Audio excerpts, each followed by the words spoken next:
कक्षा 10th का model paper अखिल unsold चल रहे थे हम। 822 पेपर कोड था IA। यहाँ पर जो मेरी वीडियो अनसोल्ड पेपर में लिखी हुई थी वो कक्षा मतलब सवाल नंबर 6 से आगे की ओर थे। उससे पिछले वाले जो शेष सवाल रह गए थे मैं यहाँ से करा रहा हूँ। सर ध्यान से सुनना।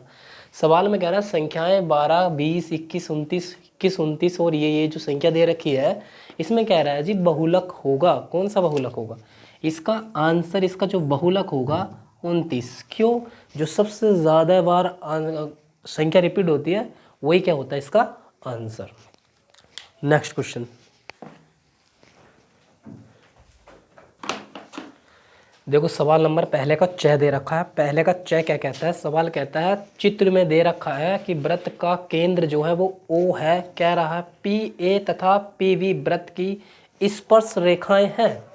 PA और PV इस वृत्त को स्पर्श कर रहे हैं जिनके स्पर्श बिंदु क्रम से A तथा B हैं। यदि एंगल दे रखा है जी APV बराबर 50 अंश, तो ज्ञात करने के लिए बोल रहा AOB की माप ज्ञात कीजिए। अब ज़रा ध्यान से सुनना। यहाँ पर तुम एक चीज़ देखोगे, एक बिंदु P है, बिंदु A है, बिंदु O है, बिंदु V है। ये 4 बिंदु है और चक्रीय चतुर्भुज बना रहे हैं।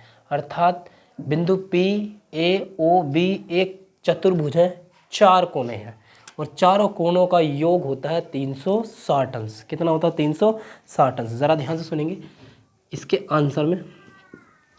ये कोण है और कोण OAP, ये जो कोण बने हैं ये मेरे पास 90 अंश के बने हैं। कितने के? 90 अंश के ये कोण बने हैं। नेक्स्ट जो कोण बना है दूसरा भी मेरा बना हुआ है OVP बराबर के 90 अंश।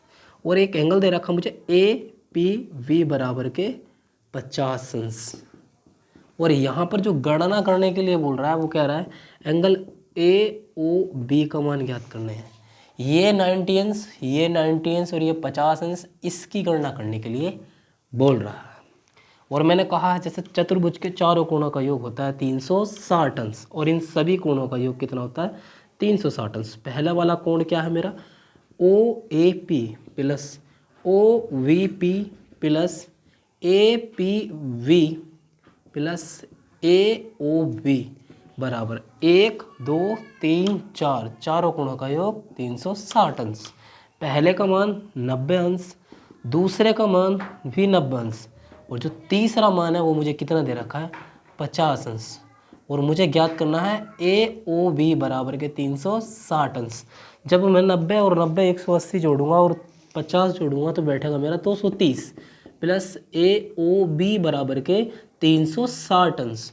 यहाँ से AOB का मान अगर मैं निकालता हूँ तो 360 अंश माइनस के 230 अंश घटाने के पश्चात मुझे क्या प्राप्त होता है?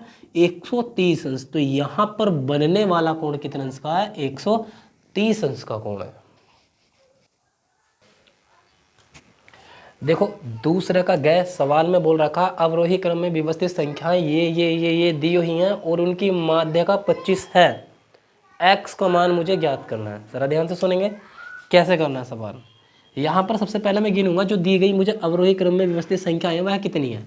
1, 2, 3, 4, 5, 6, 7, 8, 9, 10। तो यहाँ पर मैं इन्हें बोलूँगा प्रेक्षणों की संख्या। प्रेक्षणों की संख्या जो मुझे कितनी दी हुई है? 10। 10 बोलो तो 10 संख्या क्या कहलाती है? मेरी सम कहलाती है। क्या कहलाती है? सम। अब ज़रा ध्यान से सुनना, यहाँ पे आगे मैं क्या कहना चाह रहा हूँ। इस सवाल में मुझे दी हुई है माध्य का, और माध्य का जो मुझे दी हुई है वह कितनी दी हुई है? 25 मुझे माध्य का दी हुई है। और माध्य का सूत्र यहाँ पर होता है एक, ज़रा ध्यान से सुनना। माध्य का बराबर होता है n/2 वा पद प्लस n/2 प्लस 1 वा पद बटे 2। यहाँ पर n प्रेक्षणों की संख्या वह कितनी थी? 10 और 10 बटे के कितना? 2। 2 से 10 काटेंगे 5 वा पद प्लस यहाँ पर मैं प्रेक्षणों की संख्या 10 थी बटे के 2, 2 से काटने वाले हैं 2 पंजे 10 प्लस के 1 वा पद वटे सबके कितना चल रहा है मेरा? 2। अब ज़रा ध्यान से सुनना, यहाँ पर 5 वा पद तो पांचवा पद 1 2 3 4 और 1 5। पांचवें पद पर 2x प्लस के कितना दिया हुआ मुझे 8। चिन्ह कहीं का आया मुझे प्लस का प्राप्त होता है। 2 से 10 काटा 5 बार, 5 और 1 जोड़ दिया जाए तो 6 होता है। और छठवां पद जो होता है वो दे रखा मुझे 2x माइनस के 6 बटे के 2।